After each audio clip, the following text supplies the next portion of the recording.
Hey guys, it's Kelly Ann and welcome to another Frosty Friday. It is January 14th, 2022.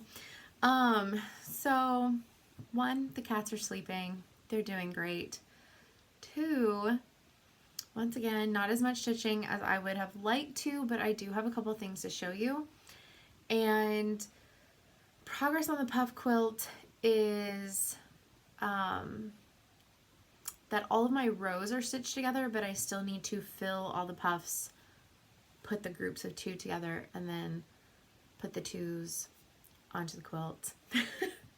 So it's still in progress, very much in progress, but I have I have 4 rows put together out of 18.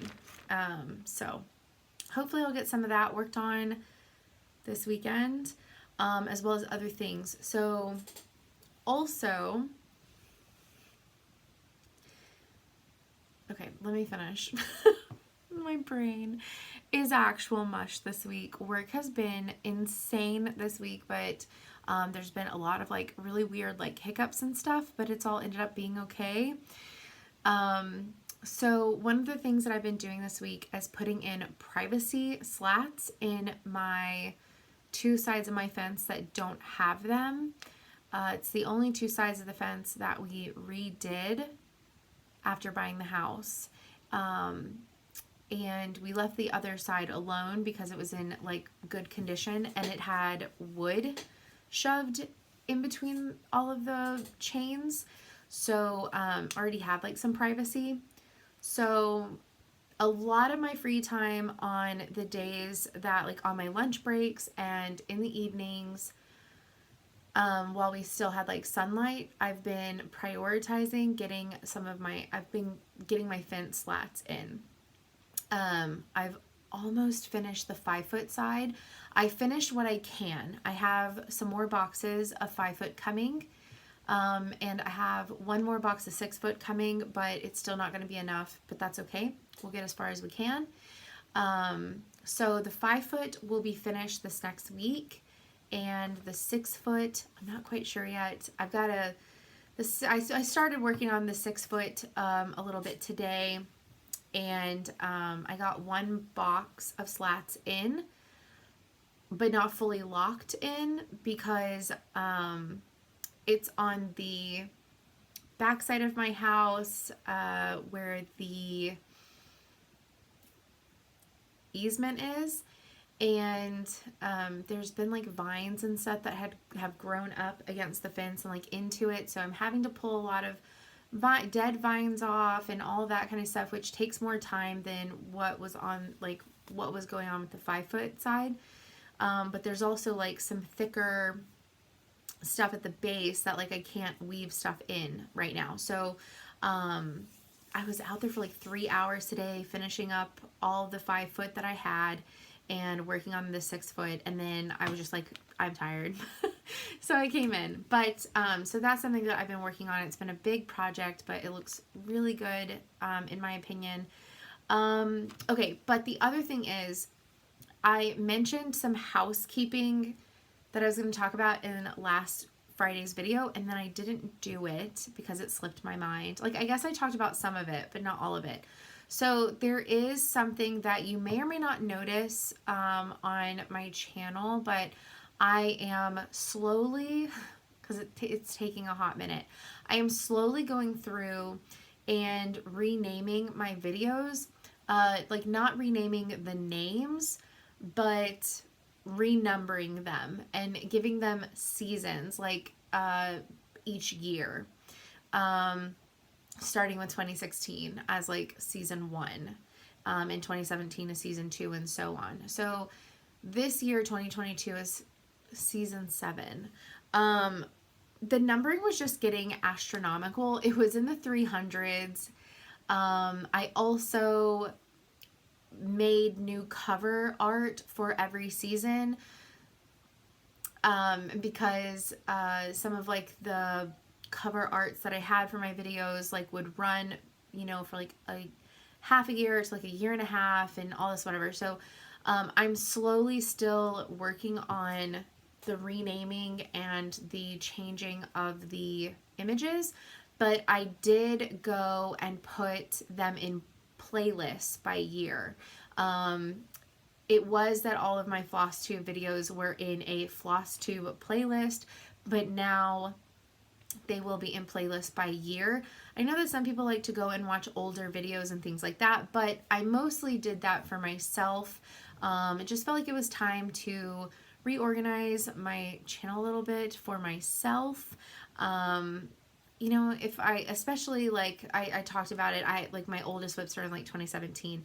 I may want to go back and figure out, like, if I can't find a color, or if I can't remember something about why did I change that or something like that, as I try to pull out these older whips this year and work on some of them. It'll be a whole lot easier also for me to narrow down a video for that.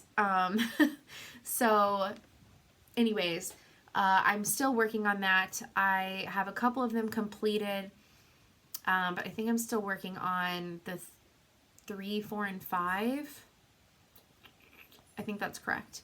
So I have a little bit done of each of those, but anyway, so that is that. But I also just like organize my playlist a little bit better as well. So that's the housekeeping that I forgot to talk about last week. Okay, into the actual video. So also, I have been doing better at putting something in the description box down below. I'm putting the patterns that are shown and who the designer is. I'm not putting in all the details, but I am giving you designer and name of pattern. It's something that I used to do, and then I stopped doing it for probably like, I don't know, 1.5 to 2 years, and I'm trying to be a little bit less lazy.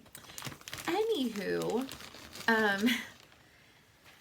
Heather and I started the Cold Noses by Lizzie Kate together last week, I believe, and I did get a little bit more done. Not a whole lot, but a little bit. And once again, I'm changing a ton of the colors. I am stitching this on 14 count Crystal Ada from Picture This Plus, and I believe this is on Splash. I keep on saying that it's on Splash, and that I'm like 95% confident in that. But I have the start of my little snowman, and I started on the Christmas tree. Or we'll call it a Christmas tree. It's a tree. I really love this so far. I like the colors that I've picked. I will say that I wanted his hat to be you know, like a navy blue and the light blue, and I did a back stitch across the bottom of the hat, which isn't there in the pattern, because the light blue and the white, they blended too much, and I think on other fabric it would stand out more, but being on a blue fabric, it kind of just blended a little bit too well together, and you probably could have been able to decipher the difference, but I just thought that would be it would just be kind of cute to define it a little bit more. So that's what I did. So not a whole lot of progress on this one, but some, which some is always better than none. And then I started something new. And I have a child coming in here. So back in 2017, I looked it up. Oh, I'm about to get a visitor. In 2017, I started Stitchin Mommy's temperature sow. Stitchin Mommy is Sarah Hughes. She stitches a ton of full coverage. It's so freaking cool. She also designs patterns, and she designs a lot of the temperature sows. And so in 2017, I did the one that came out that year. It was flowers, and I think I got through like March, maybe April, and there was a lot of backstitch. There's a lot of backstitch. I kept up with it though. Like every couple of days I would fill out a couple of days worth of temperatures, and I just got so tired of the backstitch that I gave up on it. I just didn't want to do it anymore. I even went back and found historical data for 2005, which was the year that I graduated high school. And I was like, oh, that would be so cool to do, you know, like the year that I like graduated and whatnot. Never went back and did it. I still have that data though in an Excel spreadsheet. So she came out with 2 new patterns this year for temperatures, and I forget what the dog one is called, but it's a similar name. But this one is called Temperature Wander With Me, and I think you can get a printed out copy from her, but I just went ahead and got the PDF. But this is called Temperature Wander With Me from Stitchin Mommy, and it's cats. So what's really cool, this is a 4-page pattern, but the page over here is a lot smaller. I am stitching it on 14 count, so it's going to be like 9.5 by 9-ish, give or take. I mean, you can see right there, 9.6 by 9.1. And there are several in the pattern. You get a hot temperature key. You get a cold temperature key. I think you get like a temperate, and then you get an extreme. And I thought that I picked the extreme, but I guess I picked the varied. So the reason why I picked the varied is because it went from 100 degrees or above, and she also gives you the Celsius. It goes from 100 degrees or above to 27 degrees or below. And then there's other colors for like the cat toy and the cat and things like that. So I chose this one, and it's the varied, but you get 4 or 5 different temperature gauges that make more sense depending, like you can pick which one makes more sense on your geographical area. So I did the varied because of how high it went, but what I did, and I will take a picture and insert it right here, reminding myself to put it right here, is I added one above, which you can see. I did 100 to 103, and then I did 104 and up as a different color. And then the 27 degrees and below, all of these are in 4-degree increments for the varied. So for the 27 and below, I did it 27 to 24, 23 to 20. And I went down to where if it was 7 degrees or below. So I added 5 colors on the cold end for myself, just in case. So it's not unusual for where I'm located in Texas now for us to every once in a while hit a teen. So I thought it would be more fun if, because we do get in the 20s to the teens, I thought it would be really fun if I had at least a couple more colors.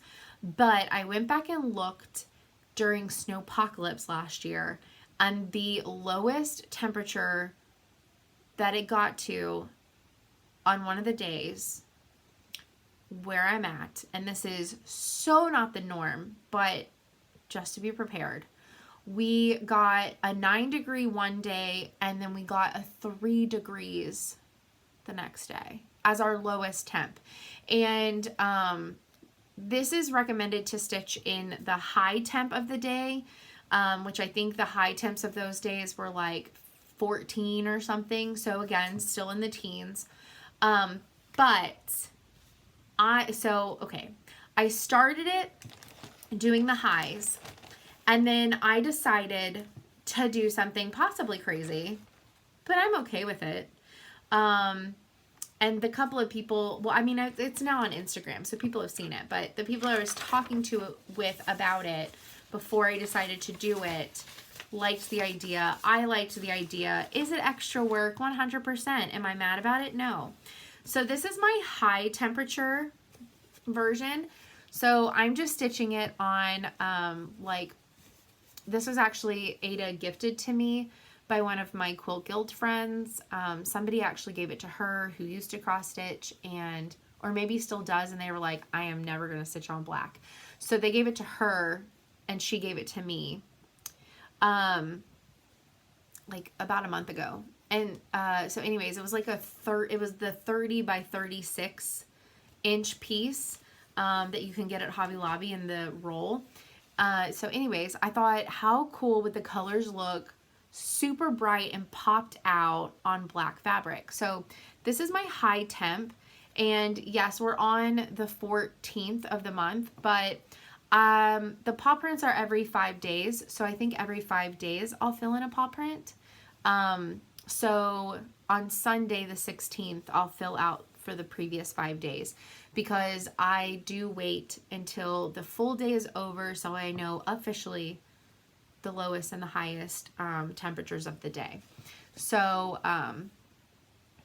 anyways, so Sunday I'll fill in the next paw print. So you're gonna get updates of this throughout this year. I don't know. I may even go like 2 paw prints at a time. So sometimes you may not see it, and then there'll be like a bigger update the next time. I don't know. It's just gonna depend on how I feel.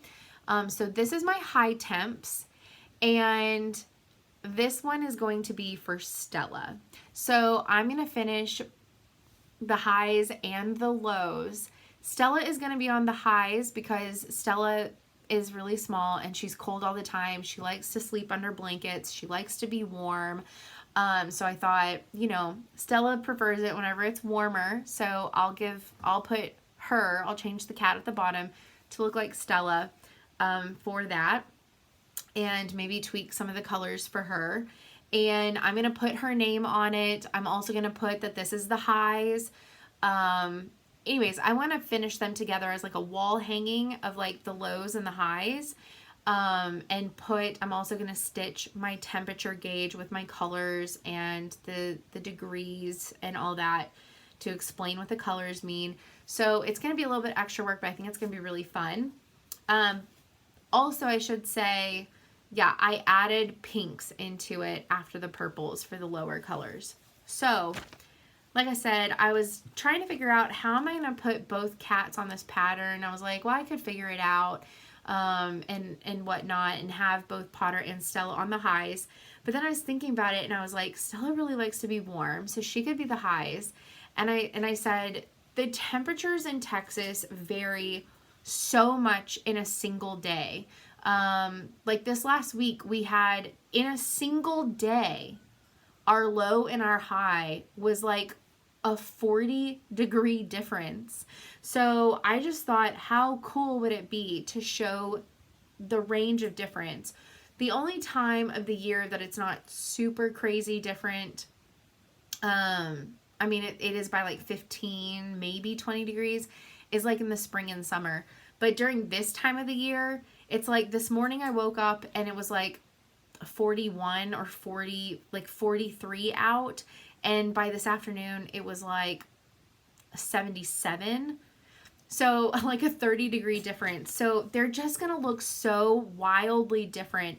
So this is my low temps.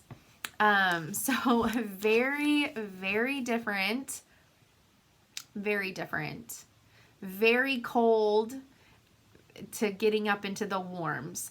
So this one is going to be for Potter. He is a Maine Coon. He has a double coat year round. So he likes to stay really nice and cool. If you try to even put a blanket on top of him like Stella, he gets up and leaves. He is not happy about it. He is warm all the time. He loves at my house's tile. You can find him sleeping on the tile all the time, anytime, and Stella is usually always on a pile of like a blanket or something because she likes to be warm. So anyways, I started both of these this week whenever I saw that Sarah had posted that she had come out with a cat version. And like I said, there is a dog version, and the name of the pattern is very similar to the Wander With Me, but it's a little bit different, but it is on her Etsy. So you can just go to Etsy and type in Stitchin Mommy, all one word, and her page will come up. And like I said, you can buy paper copies, but you can also buy digital. There's a dog one, and he's like being walked, and so there's like kind of like this park aspect with like roads and stuff, but it is also paw prints. So very cute if you want the dog version. So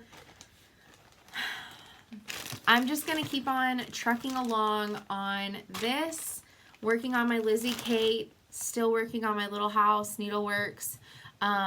No word yet on when my stocking is supposed to arrive. My like first day of Christmas stocking from Crazy Annie's. Perhaps I should email. Is anybody else doing it, and have you received yours yet? Because I definitely did paid. I kept all the receipts in my email. So I need to check in on that. And Kathy Haberman just released the quilt version of Let's Talk Stitching. I'm going to be getting that, and I'm going to be stitching it also in a reverse chalkboard again because it was so cute. Stitched, not like chalkboard, or like the reverse kind of, the inverse. So that's definitely going to happen. I don't know when it's supposed to be released, but it's going to get ordered. And possibly sometime this week I will pull out one of those I really need to finish you. One, because I don't really want to work on you, but you're so close to being done. I think there's 2 for sure, possibly 3 of those that I put in my bin, and I just need to make some more time for stitching. I've been really interested in also quilting lately and getting some stuff done around the house, and it's hard to split up your time. So trying to find the balance in that, but hopefully I'll have more progress on the puff quilt next week as well that I can show you. It just basically, you can see them behind me. I have my rows for my puff quilt. There we go. All of the rows are put together. I just have to stuff them, close them, put them together in 2s, and then I'm putting the 2s into 3s, and then I'm going to put the 3s together. So that one just needs one more 2. I kind of wanted to get an idea of size and difficulty, which is why I did that. So that is about it. I hope that y'all are all having a good week and have a great weekend coming up. It is a long weekend, holiday. So I hope that y'all get a lot of stitching in, family and friend time, you time, relaxing time, and I will see y'all next Friday. Bye, guys.